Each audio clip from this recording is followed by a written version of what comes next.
नमस्कार, मैं doctor Parth Vishnu, senior neurosurgeon, Graphic Era hospital में डायरेक्टर न्यूरोसाइंसेज के पद पर कार्यरत हूँ। हर साल 8 जून वर्ल्ड ब्रेन ट्यूमर के नाम से जाना जाता है, जिसमें कि हम लोगों को हर तरह से अवेयर करते हैं, उनको जागरूक करते हैं कि ब्रेन ट्यूमर है क्या चीज़। इसमें बहुत सारी हमारे मिथ्स हैं, बहुत सारी चीज़ें जो लोगों को नहीं मालूम या लोगों को गलतफ़हमी है, बहुत सारी चीज़ें हम दूर करते हैं। लोग पूछते हैं, कई बार हम क्लिनिक में आते पूछते ब्रेन ट्यूमर डॉक्टर साहब कैसे होता है?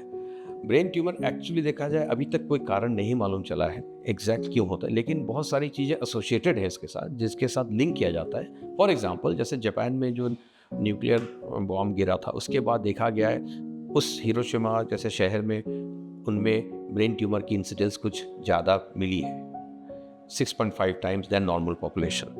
कोई वायरल इन्फेक्शन के साथ ब्रेन ट्यूमर एसोसिएटेड है। इस तरह से कुछ ब्रेन ट्यूमर्स हेरिडिटरी हैं, जो फादर मदर को हुआ, जिसको फैमिली में हिस्ट्री है ब्रेन ट्यूमर की, हो सकता है उसके ज़रूरी नहीं, लेकिन हो सकता है एक आध किसी बच्चे को नेक्स्ट जनरेशन में भी ब्रेन ट्यूमर हो सके, लेकिन एग्जैक्ट कारण नहीं मालूम अभी भी। इस पे काफ़ी शोध चल रहा है, रिसर्च चल रही है। ब्रेन ट्यूमर होता क्या है? इसमें एक गांठ होती है जो ब्रेन में धीरे धीरे बढ़ती है। कोई ज़रूरी नहीं है कि हर ब्रेन ट्यूमर कैंसर हो। करीब करीब 50% ब्रेन ट्यूमर कैंसर नहीं होते हैं। देखा गया है हिंदुस्तान में हर 1 लाख पॉपुलेशन में करीब करीब 5 से 10 लोगों को ब्रेन ट्यूमर से पीड़ित होते हैं हमारे देश में, जो कि वेस्टर्न पॉपुलेशन से कम है। फिर भी ये देखा गया हमारे यहाँ पे यंगर लोग, कम उम्र के लोगों में ब्रेन ट्यूमर देखा जाता है। 30 साल से लेकर 40 साल तक ज़्यादातर लोगों को इस कम उम्र में, जहाँ की बहुत इंपॉर्टेंट टाइम है एक हर एक किसी भी इंसान के लाइफ में। पुरुषों में थोड़ा ज़्यादा देखा जाता है महिलाओं से। और सारे कैंसर अगर हम जोड़ दिए जाए, उसमें से हार्डली 2% ब्रेन ट्यूमर का होता है। लेकिन ये बहुत इंपॉर्टेंट है, क्योंकि ब्रेन हमारे शरीर का सबसे इंपॉर्टेंट ऑर्गन है, जिसमें हम सारा बॉडी जो चलती है ब्रेन से चलता है। तो ब्रेन के अंदर ट्यूमर होना है बहुत ही एक हर फैमिली के लिए बहुत ही चिंताजनक होती है। बच्चों में भी ब्रेन ट्यूमर पाया जाता है, बच्चों में भी देखा जाता है। और बच्चों में ये सबसे सबसे टॉप 3 कारणों के जो ट्यूमर हैं बच्चों में से, उसमें ब्रेन ट्यूमर आता है। ब्रेन ट्यूमर में करीब करीब मैंने जैसे बताया कि 50% करीब करीब 50% हैं जो कैंसर नहीं होते हैं। और इसमें देखा गया है कि ब्रेन ट्यूमर धीरे धीरे लोगों में बढ़ रहा है। कैसे डिटेक्ट कर देंगे, कैसे समझेंगे कि यह ब्रेन ट्यूमर किसी को हो रहा है कि नहीं हो रहा है? यूजुअली अगर पेशेंट को, किसी को बहुत सीवियर हेडेक हो, बहुत तेज सर दर्द हो जो कि दवाई से ठीक नहीं हो रहा हो, या रात को नींद खुल जाती हो दर्द की वजह से, उसके साथ उल्टी हो, या किसी एक अंग काम करना कम कर जाए, या हाथ पैर में झंझनाहट हो, या सुन्न हो सर दर्द के साथ, तब हमें फिजिशियन के पास जाना चाहिए और उसके बाद न्यूरोसर्जन से मिलना चाहिए। ब्रेन ट्यूमर डायग्नोस करना बहुत ही आसान है, लेकिन लोग बहुत लेट जाते हैं स्पेशलिस्ट के पास, इसलिए कई बार ब्रेन ट्यूमर बहुत बढ़ जाता है बिफोर ट्रीटमेंट के पहले।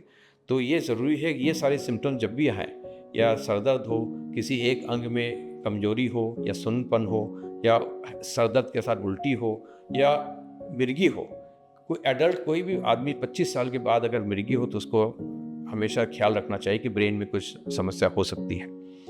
कैसे डायग्नोज होता है ब्रेन ट्यूमर? बेस्ट वे, अगर तुरंत डायग्नोज करना है, सबसे अच्छा तरीका है एमआरआई ब्रेन। हालांकि लोग सीटी स्कैन पहले करते हैं, फिर भी एमआरआई करना ज़रूरी होता है। एमआरआई के कुछ स्पेशल टेस्ट है एमआरआई के साथ साथ, जिसमें हम ब्रेन ट्यूमर के बारे में जान सकते हैं कि ये ब्रेन ट्यूमर कैंसर की तरफ जा रहा है या कैंसर नहीं है। ये बहुत इंपॉर्टेंट एक टेस्ट है जो एमआरआई के माध्यम से हो सकता है, और हम लोग रेगुलरली ऐसे पेशेंट्स को इस तरह के एमआरआई करते हैं। अगर ब्रेन ट्यूमर किसी में डिटेक्ट हुआ, पता लगा कि है, और हमने सारे टेस्ट कर लिए, तो सबसे पहला काम है न्यूरोसर्जन से मिलना। और इसका उपचार जो है ऑपरेशन ही होता है। इसको माइक्रो सर्जरी या मिनिमली इन्वेजिव सर्जरी बोला जाता है। और इस सर्जरी से हम लोग ब्रेन को बिना नुकसान पहुंचाए, नॉर्मल ब्रेन को बिना नुकसान पहुंचाए, हम ट्यूमर को निकालते हैं। इसके कई पद्धति हैं, जिसमें कि बहुत ही हाई एंड एक माइक्रोस्कोप यूज़ होता है। बहुत सारे औजार हैं जिसमें हम ट्यूमर निकाल सकते हैं बिना ब्रेन को नुकसान पहुंचाए। जैसे हार्ट रेट और ब्लड प्रेशर का मॉनिटरिंग होता है ऑपरेशन में, इसी तरह से ब्रेन का भी मॉनिटरिंग हम लोग करते हैं ऑपरेशन के दौरान, जिसमें कि हमें पता लगे कि हमें ब्रेन के नॉर्मल एरिया को हम बचा के कैसे ट्यूमर को निकाल सकें। ऑपरेशन के अलावा इसमें और भी पद्धति है ट्रीटमेंट का। अगर ये कैंसर की तरफ जा रहा है, हमें अगर पता लगता है, ऑपरेशन करने के बाद जांच करते हैं, तब इसमें रेडियोथेरेपी और कीमोथेरेपी दी जाती है। और अगर हमें ये कैंसर नहीं है, तब हम इस पेशेंट्स को फॉलोअप करते हैं रिपीट एमआरआई करके। ब्रेन ट्यूमर में टेंडेंसी होती है दोबारा होने की, ये आपको ध्यान रखना है।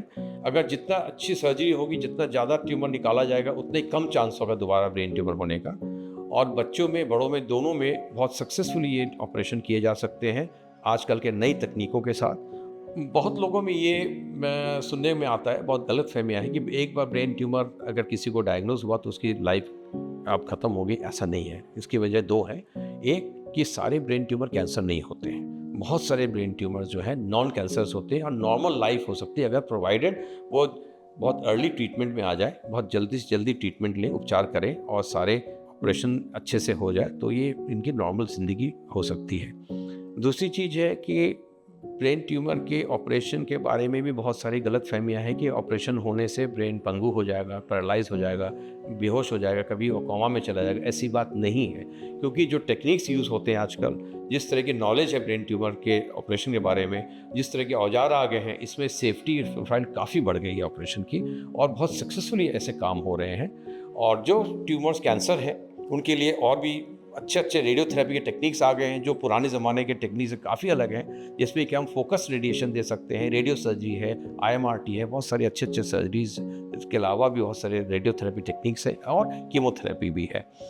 तो लास्ट में ये कहना चाहूँगा कि ब्रेन ट्यूमर एक इलाज संभव है और जितना जल्दी आप न्यूरो स्पेशलिस्ट के पास जाएंगे इसके डायग्नोसिस के बाद, उतनी ही जल्दी इलाज होगा, उतनी ही अच्छा उनका रिजल्ट होगा और लाइफ भी उतनी अच्छी होगी। धन्यवाद।